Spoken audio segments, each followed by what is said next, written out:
देखिए इसमें त्रिस्तरीय स्तर के ऊपर जो है कदम उठाने की जरूरत है, मतलब 3 लेवल पे। एक तो है जो माइक्रो लेवल पे, ग्राउंड लेवल पे, वहाँ पे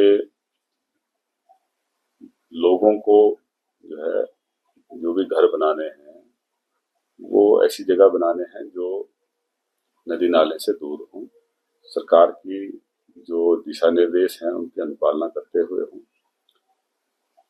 जगह ऐसी सुनिश्चित करें जहां लैंडस्लाइडिंग प्रोन एरिया ना हो, फ्लड प्रोन एरिया ना हो।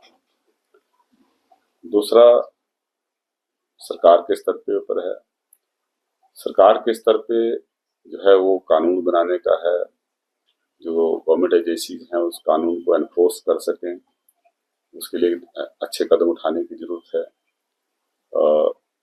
वैसे तो इसमें बहुत सारा काम करने की जरूरत है, जिसके लिए बहुत सारे फंड चाहिए, जैसे रिस्क असेसमेंट की है।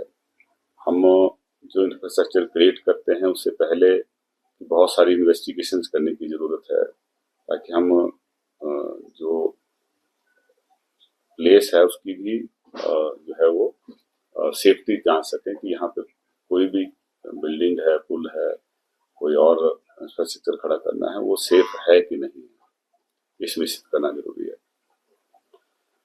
डिजाइन प्रॉपर हो, बिल्डिंग कोड के मुताबिक सारी कंस्ट्रक्शन हुई हो, जो स्पेसिफिकेशन हमारी पीडब्ल्यूडी ने बना रखी है उसके अकॉर्डिंगली कंस्ट्रक्शन हो, और जितने भी सेफ्टी मेजर्स हैं उनको जो है पूरी तरह से एनफोर्स किया जाए।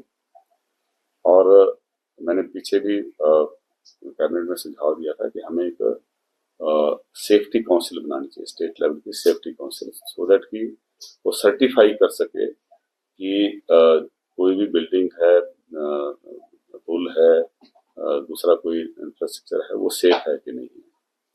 वो उसमें विभिन्न जो सरकार की गाइडलाइंस है उसको फॉलो किया है या नहीं किया है। और तीसरा है जो ग्लोबल फिनोमेना है, जिसके लिए पूरा वर्ल्ड कम्युनिटी को सोचने की जरूरत है, जिसकी वजह से क्लाइमेट चेंज हो रहा है, जिसकी वजह से पर्यावरण में प्रतिकूल असर पड़ रहा है, क्योंकि लोकल फिनोमेना नहीं है। अगर पर्यावरण में असंतुलन पैदा होता है, कार्बन जो गैस एमिशन है वो ज्यादा होती है, ग्रीन हाउस गैस एमिशन ज्यादा होती है, तो उसका असर ग्लोबल रहता है।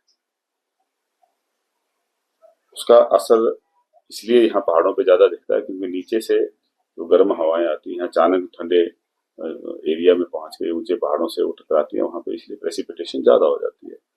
लेकिन कॉज ऑफ जो डिस्ट्रक्शन है वो लोकल लेवल पे होती है, लेकिन उसका रियल सेंस में कॉज जो है वो ग्लोबल रहता है।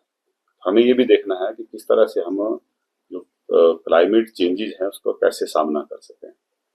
डिफरेंट इंटरनेशनल ऐसी कॉन्फ्रेंसेस हुई हैं पर्यावरण को लेकर, जिसमें कहा गया कि जो हाई कार्बन एमिशन स्टेट्स हैं वो उन कंट्रीज को कंपनसेट करे जिनकी कार्बन एमिशन कम है।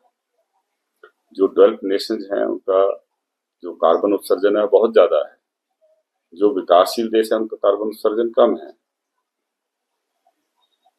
अमेरिका, यूरोपियन कंट्रीज का बहुत सारे देख रहे हैं, चीन है, दूसरे बड़े देश हैं जो विकसित राष्ट्र हैं, इनका कार्बन उत्सर्जन हिंदुस्तान के मुकाबले कम है। तो ये तय हुआ था कि ये हिंदुस्तान को भी कंपनसेट करें।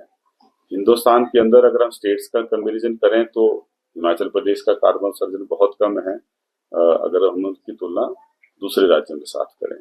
तो विद इन कंट्री हमें भी जो है वो कंपनसेट किया जाना चाहिए, ताकि हम उस पैसे से जो एडवर्स इम्पैक्ट हमारे ऊपर आता है उसकी मिटिगेशन का हम जो है कदम उठा सकें, उस जो डैमेज संभावित है उसको मिनिमाइज कर सकें, और जो हमारे इंफ्रास्ट्रक्चर है वो डिजास्टर रेजिलिएंट बना सकें। इस तरह से कदम हम उठा सकते हैं। कार्बन ट्रेडिंग का भी कॉन्सेप्ट इसी वजह से शुरू हुआ था, और ग्रीन एनर्जी का भी इसी तरीके से कॉन्सेप्ट शुरू हुआ था। हिमाचल प्रदेश के माननीय मुख्यमंत्री जी ने भी एक निर्णय लिया है कि हमने 31 मार्च 2026 को ग्रीन एनर्जी स्टेट इसको डिक्लेयर करना है, और हम उसके लिए वचनबद्ध हैं और मुझे लगता है कि हम उस टारगेट को पूरा करेंगे। लेकिन वैसा करने से भी हिमाचल जो है वो डिजास्टर सेफ नहीं होता है, क्योंकि ये ग्लोबल इसका इम्पैक्ट यहाँ पे फिर भी आता है।